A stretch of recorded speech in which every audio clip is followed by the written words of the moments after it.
Hi and welcome to Poleshift News, the home of the Mavstar Observatory, guys.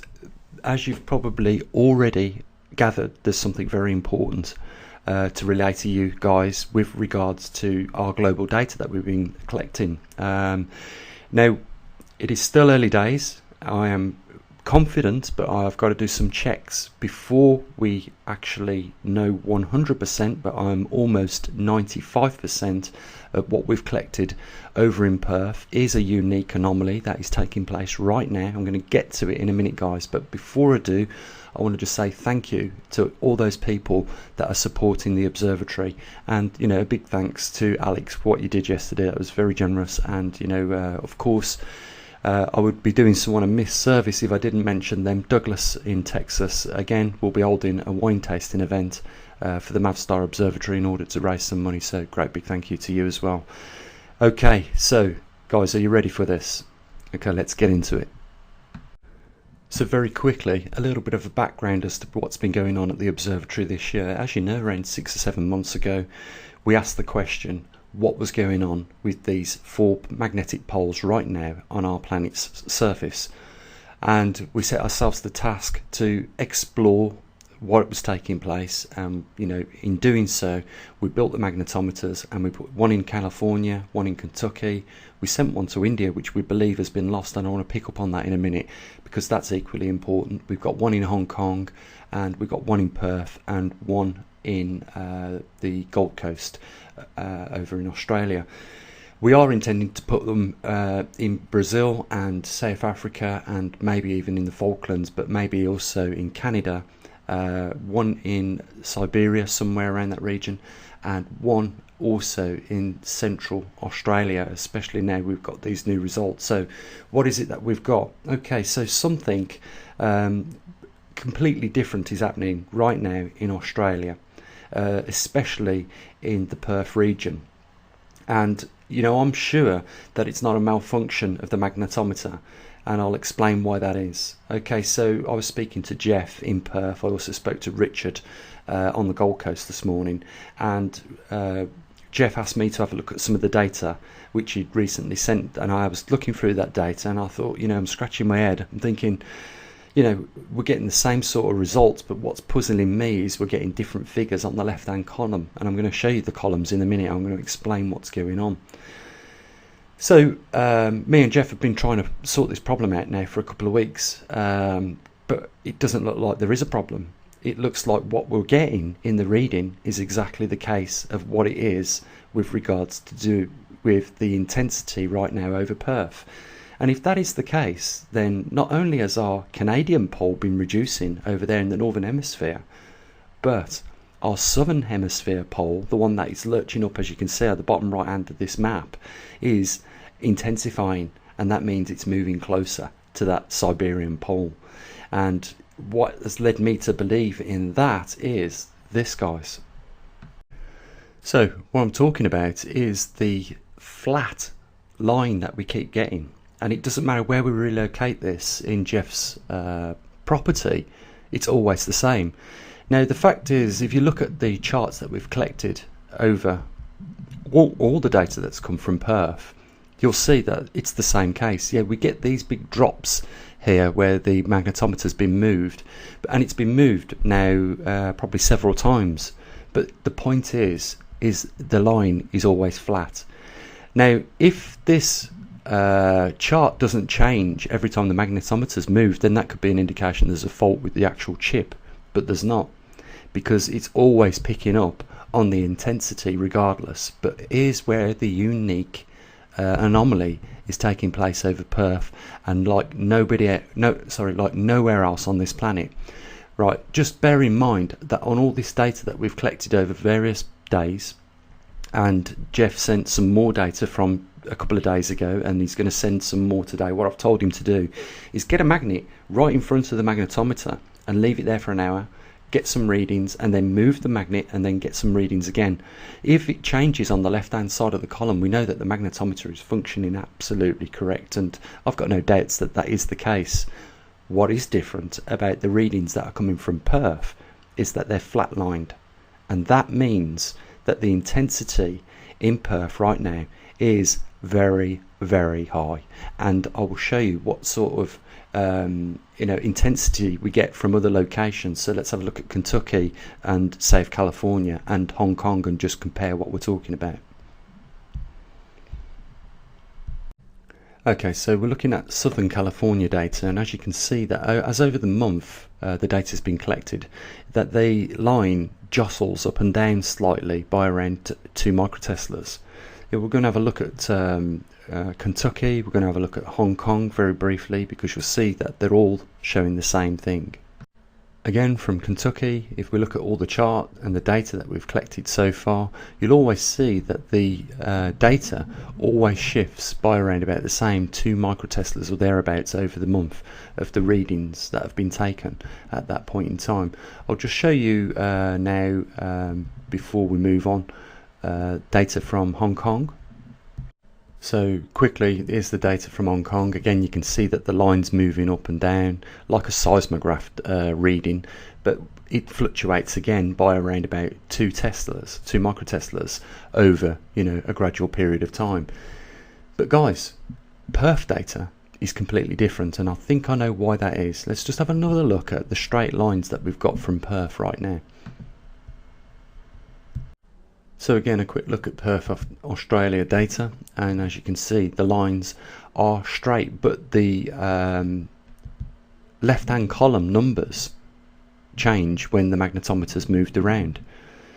That's an indication that the magnetometer's working exceptionally well. I know that, but I am going to double check and triple check the results, and the way we're going to do that is I've told Jeff I'm going to be sending him out another magnetometer over the next few days. And meanwhile, he's going to put the magnet in front of it and then get that data back to me later on this afternoon when he's done that. And then when his magnetometer comes back, he's going to send, once he gets his new magnetometer, he's going to set it up, try it for a day or so. If we're still getting flat lines, then that just confirms it 100% that we are dealing with a new anomaly, a new magnetic anomaly that is unknown to the general public.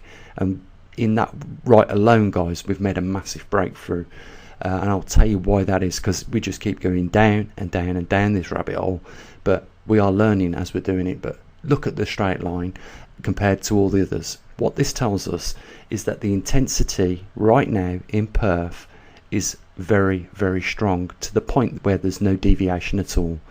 And if we just go back onto the map, I'll explain why I think that is.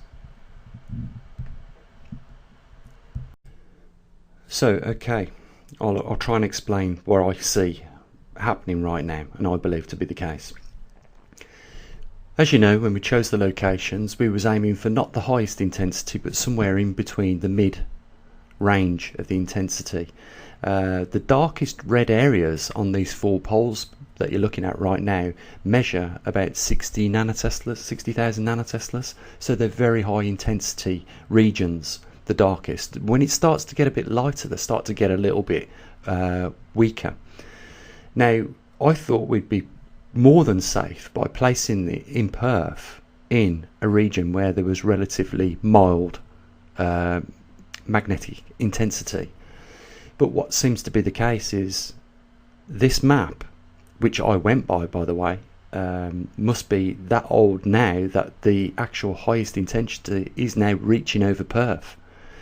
And if that is the case, guys, by default we've actually come up with something even better, because now what we need to do is put a couple more magnetometers in a few other locations, and we will be able to at some point in the near future work out the rate at which the Canadian pole is now dissipating, because we've got a gauge to go by. If we've got a lock on like we have in Perth, where we get no interference or background interference in the magnetic intensity in that region, then we know that it's in the deep part of the highest intensity.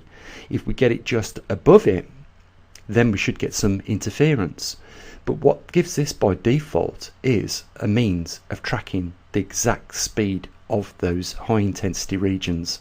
And guys, this puts us in a new league entirely, because we have these magnetometers all around the world, and we can keep an eye on the rate at which they're moving, by how much interference we're getting. I'll go do a bit more checking of the data of the ones that we're getting from South California and Kentucky, because what I'm going to do now is measure the intensity a little bit more accurately than what we have been doing, because we're looking for just small changes in the magnetic intensity, and that will give us an indication as how far the highest intensity in those regions is and how far away. And not only that, guys, if over the next few months we start to see the intensity increasing or decreasing, or we get like we have now in Perth, a lock on, we know we are in the location already of the highest intensity. We can track the movement now of these high intensity regions around the world, and we will know how far we are off. And this is what we did this in originally for, to find out how far off and make some predictions based on the current speed and movement of these intensities. That would give us an idea of how long we have got before this Earth goes into its full magnetic reversal.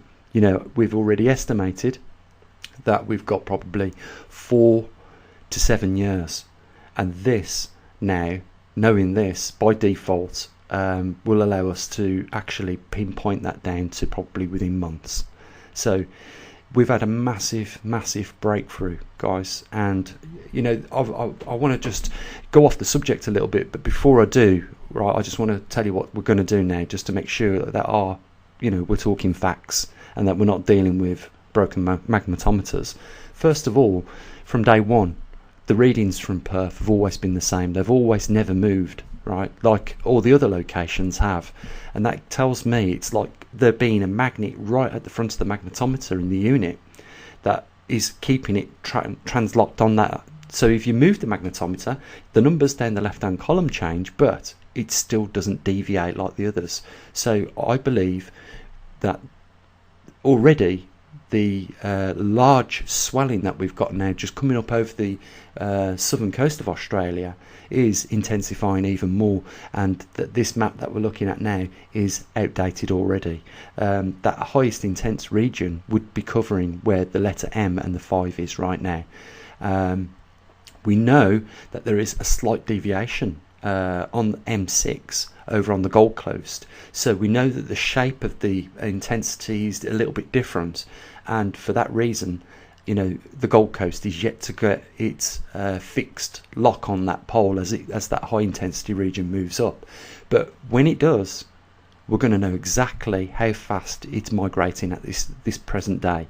Not only do we track the magnetic North Pole and its location, we know how fast that's migrating, but what we need to know is how fast these high intensity regions are moving around our planet. Now, Jeff and Richard, who I usually call Peter for some reason, I don't know why, have both agreed already to have one of our muon detectors situated there. If they are in fact in a high intensity region, then the muon count will be low in that region, and we will find out whether that is the case when we put them muon detectors in those regions to monitor the amounts of cosmic radiation that's inbound. The other thing I want to say is, you might have heard that some countries on the grapevine, I don't know whether this is the case, but certainly the ones that I've sent out, there's only been one that we've had a problem with, but there is talk that there are government trying to intercept these magnetometers and cause problems. But all I can say, guys, is that the ones we've sent out at this present date, we have had data back and they have reached their destinations.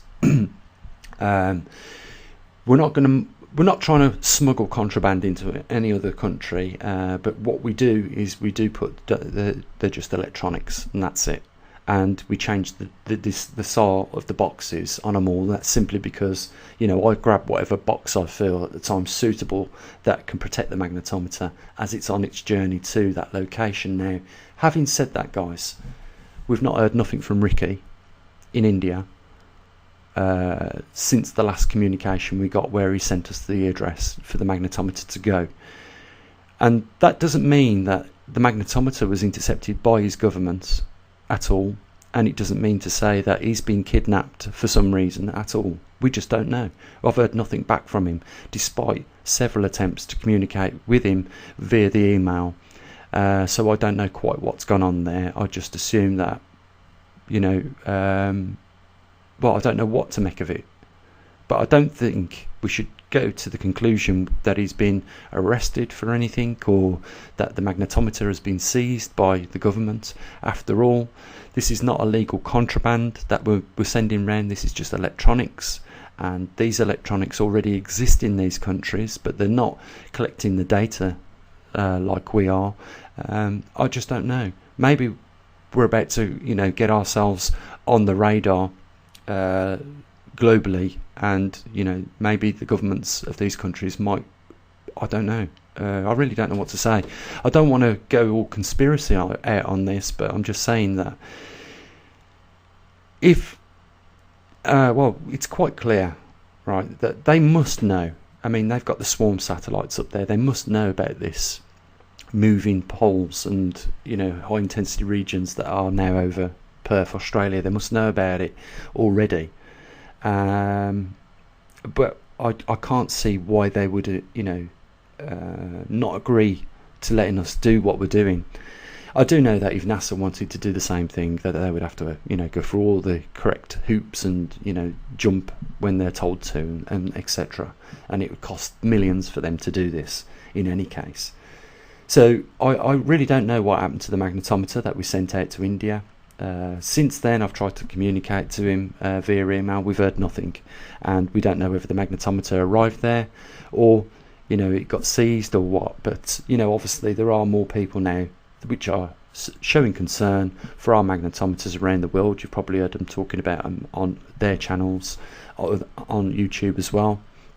And all I can say is, yes, it does look like we've lost one from India, and there has been a few problems with M6 as well, which we're sorting out. Currently there's another magnetometer on its way to Richard over on the Gold Coast as well. But what we do know is that there's definitely something taking place over Perth right now with the level of intensity that we didn't expect, and as a result of that, we've got our data that we want now as to detect where the highest intensity is, and those relating to around our planet, the highest intensity. And we can work with that. So we've had a massive breakthrough today. Like I say, Jeff's sending his magnetometer back when he gets his new, and he's going to continue to do the data. When that magnetometer comes back here, we should be in a low intensity region, and we should, I'm not going to take it to bits, I'm just going to plug it straight in. I'm going to see what it collects. If it starts to move up and down, then we know we've got a 100% confirmed new anomaly taking place right now in Perth, Australia. But I believe that we've got that already, guys, simply because we've changed the location now of the magnetometer in his property more than once. It is measuring the intensity as it should do. The date time is correct on there every time it takes a sample. So we are dealing with a new anomaly over Perth, that's for sure. Guys, as you know, we need more support, and simply because we are spending money like it's going out of fashion right now. We've got 3 things on the go, as well as liaising with all these magnetometers around the world. We're shortly to have some data come back from JD in Southern California, which we're going to try and see what was going on around the time of all those earthquakes was happening, those large magnitude earthquakes. So we'll have that soon. We're pulling the SD card on the TriMag system, so tomorrow or the day after I'll give an exact GPS location of the magnetic North Pole. And as you know, we're also building the cloud generator. I've ordered the Peltiers, another 12 Peltiers to finish the array off on the top there. I did order another power supply, but because I managed to get a second-hand one cheap on eBay, the guy didn't want to send it to me because he says he forgot to put a reserve price on it. Well, I'd won it for about £7.5, so I thought we was onto a real result, but obviously he's not going to send it, so I need to have a look for another power supply in order to finish off that. We should have, over the next couple of days, these PCB boards coming in. I don't know if you saw on the other video that the company that's manufactured them, one of the guys that's actually working on our PCBs has got in touch with us in the comment section and told us how he's getting on with them. He told us that there was on the jig, at the test jig, and they was just testing them, and I'm pretty sure that shortly after that they'll be coming, if not already, on the way to us. And of course there's a whole shopping list of stuff to buy to finish off the muon detectors, which will likewise be going around the world. But guys, I think on the back of this discovery that we've made today, what we need to do is put a magnetometer in the highest intensity region in Canada to see if we get a lock on like we have in Perth. And I know it's always difficult trying to get a magnetometer into Russia, but I can get one, I know, into Lithuania. I'm going to check the map later on, because I'm hoping that Lithuania just about enters that high intensity region, and if it does, then we should have a lock on like we've got in Perth, which just confirms our theory over and over again. So not only are we checking the equipment now to make sure that what we've got is accurate, and I believe it is, guys, but I want to make sure it is by checking the equipment. We're going to also put magnetometers in Canada and in Lithuania. We've got magnetometers still to go out in these low intensity regions, as well as muon meters. Now, if we're going to learn a lot about cosmic radiation with relationship to the intensity of the regions as well when we start putting these muon detectors which monitor the amounts of cosmic radiation inbound. We're going to learn a lot, like for instance, if there is a patch on this Earth which has a high intensity and it has a low radiation count, then that's going to be a safe spot, isn't it? If we start measuring the intensity of the cosmic radiation is constantly increasing in that South Atlantic anomaly, which is the blue region on this map, and it's increasingly low all the time, then that's not going to be a very safe place to live during this magnetic reversal. And this is what this observatory is all about. Is about, first of all, we start off with questions, and then second of all, as we found out, we build the equipment, and then thirdly, we get the answers we want. And we have done an amazing job up to this date, and on the budget that we've got, it's just unbelievable. I mean, I'm shocked, and I get the same expression from a lot of people. What you're doing right now is just unbelievable. So it's great, guys, that we're where we are, and we're learning more and more about this now than we ever have done. And we, like I say, we've had a massive breakthrough today. So, you know, what we need is to keep the support going for the observatory, keep the data coming in, and of course I've got my work absolutely overloading at the moment with projects that we've got to get finished, and obviously there's more magnetometers to make, so there's more ordering of that, and there's a whole shopping list that's still got to be purchased for the muon meters. So, you know, big thank you to all of you guys out there that are supporting it. And if you haven't supported it yet, perhaps today's discovery and announcement of that lock-on in Perth with the highest intensity might encourage you to support what we're doing. But it's like I say, guys, we are going through money like we're burning it at the moment on this, that and the other, and the amount of hours that I'm sacrificing into this now is just, well, as you can imagine, there's a lot going on, and it's all to get the information to you guys, because, you know, once we've absolutely confirmed what we've got taking place in Perth, will tell us one thing about the information that the government have been relaying, or keeping to themselves at least, with regards to what's happening on our planet. It's very serious, guys. We've got a serious event happening in the next 4 to 7 years on this planet, and that is a rare event. So, you know, if you want to be informed, all you got to do is show us a little bit of support. It's as simple as that. We'll do our best to get the information to you. Okay, I'll leave it there, guys. There's a link down there, the PayPal, the Patreon. I know some of you have asked me if I can put up a different method, maybe a Bitcoin or something like that. I'll look into that, guys, for you. I understand that not everyone wants to use these, but at the moment those are the only methods we've got of raising some support through that. Guys, tune back in with me. It's the 17th tomorrow. We're whipping the SD cards out. We'll make an announcement on where exactly the magnetic North Pole is on this planet. Until then, I'll say what I usually do. You take care, have a good week, and as always, bye for now.